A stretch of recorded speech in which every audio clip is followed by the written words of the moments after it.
오늘 하루 정말 쉽지 않으셨을 겁니다. 주식 앱 열어볼 때마다 파란색 숫자에 가슴이 철렁 내려앉는 그야말로 검은 화요일이었잖아요. 이 갑작스러운 시장의 붕괴.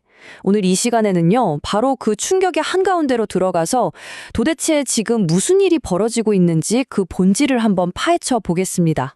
일단 이 숫자부터 한번 보시죠. 코스피 지수가 장중에 무려 5.99%, 와, 거의 6% 가까이 그냥 폭락을 해버렸습니다.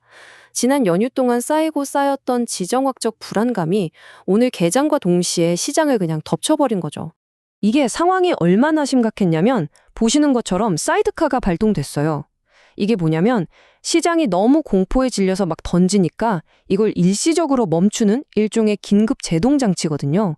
시장의 공포가 정말 임계점을 넘었다는 가장 확실한 신호였습니다.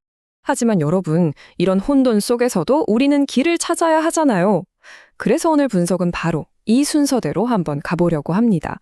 먼저 시장이 받은 충격의 실체를 정확히 보고 이게 과연 우리에게 기회인지 아니면 위기인지 핵심 질문을 던져볼 겁니다.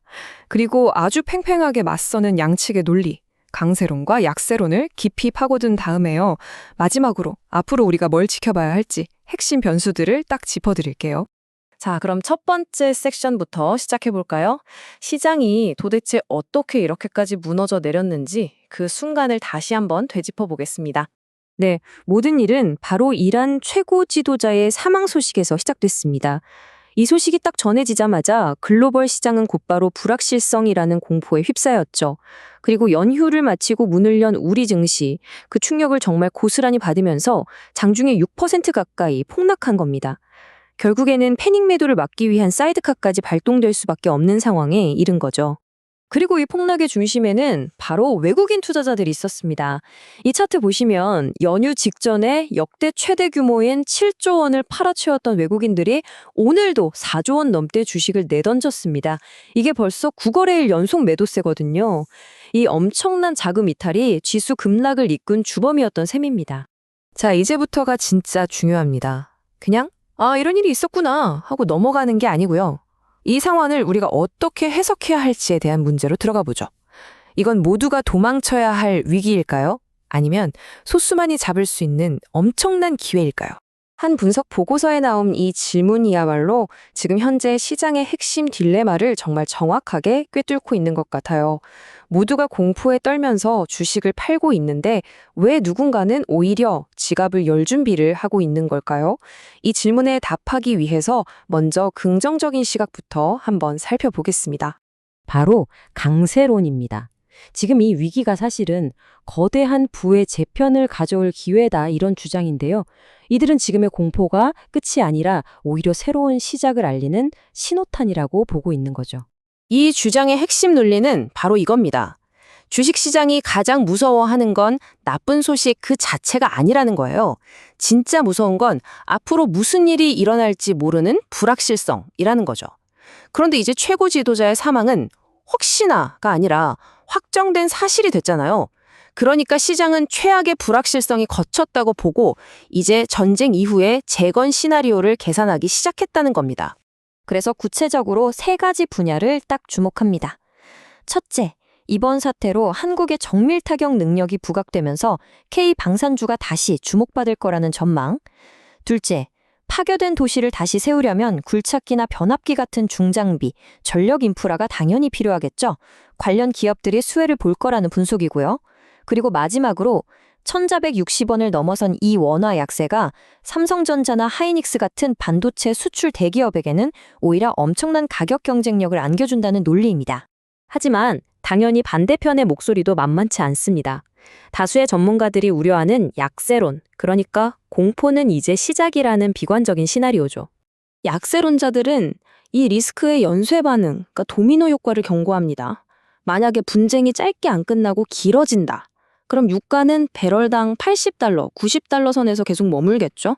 이건 인플레이션을 자극해서 중앙은행의 금리 인하 기대를 완전히 꺾어버릴 수 있고요. 그리고 가장 걱정하는 건 이 높은 금리가 계속되면서 은행 시스템 밖에 우리가 잘 보지 못하는 신용시장에서 문제가 뻥 터져 나와서 글로벌 위기로 번질 수 있다는 시나리오입니다. 자, 이렇게 두 시나리오를 나란히 놓고 보니까 핵심 논쟁이 명확해지죠. 강세로는 짧은 충격 후에 엄청난 재건 붐이 온다. 이걸 기대하는 반면에 약세로는 길어지는 전쟁이 스태그플레이션과 신용 위기를 몰고 온다. 이걸 우려하는 겁니다.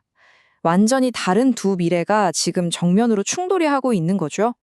그렇다면 이 중요한 갈림길에서 우리는 도대체 뭘 기준으로 미래를 예측해야 할까요? 지금부터 시장의 방향을 결정할 세 가지 핵심 변수를 짚어보겠습니다. 이 부분이야말로 우리가 실제로 상황을 판단하는 데 정말 도움이 될 겁니다. 첫 번째 변수는 뭐니 해도 시간입니다. 많은 전문가들이 앞으로의 첫 일주일이 분수령이 될 거라고 보고 있어요. 이 기간 안에 사태가 조기에 마무리될 것 같은 그림이 보이면 시장은 빠르게 안정을 찾겠지만 그게 아니고 장기화 조짐을 보인다면 약세론의 시나리오가 현실이 될 가능성이 커지는 거죠. 두 번째는 바로 호르무즈 해협입니다. 여기가 전 세계 원유의 핵심 수송로, 말하자면 석유가 지나다니는 길목인데요. 만약 여기가 봉쇄된다? 이건 유가를 배럴당 $100 이상으로 폭등시킬 수 있는 최악의 시나리오입니다. 물론 현재로서는 가능성이 낮다고 보지만 이곳의 상황은 유가와 세계 경제의 방향을 가를 가장 중요한 지정학적 변수임에는 틀림없습니다. 그런데 여기서 정말 흥미로운 지점이 하나 있습니다. 과거와 달리 지금은 유가 충격이 좀 제한적일 수 있다는 분석인데요. 이 차트를 보시면 현재 전 세계 최대 원유 생산국은 사우디아라비아가 아니라 바로 미국입니다. 예전처럼 중동 리스크가 전 세계 원유 시장을 마음대로 좌지우지하기는 힘든 구조로 바뀌었다는 점, 이건 우리가 반드시 생각해 봐야 할 새로운 변수입니다. 마지막 변수는요, 헤드라인 뉴스에는 잘 나오지 않지만 전문가들이 조용히 지켜보고 있는 신용시장입니다. 지금 분석가들이 전쟁 뉴스만큼이나 예의주시하는 게 바로 이 고금리 때문에 상환 압박을 받고 있는 사모대출 시장, 즉 비공개 기업 대출 시장이 괜찮은가 하는 거거든요. 만약 여기서 문제가 터진다면 이건 전쟁과 상관없이 금융 시스템 전체를 흔들 수 있는 숨겨진 뇌관이 될 수도 있습니다.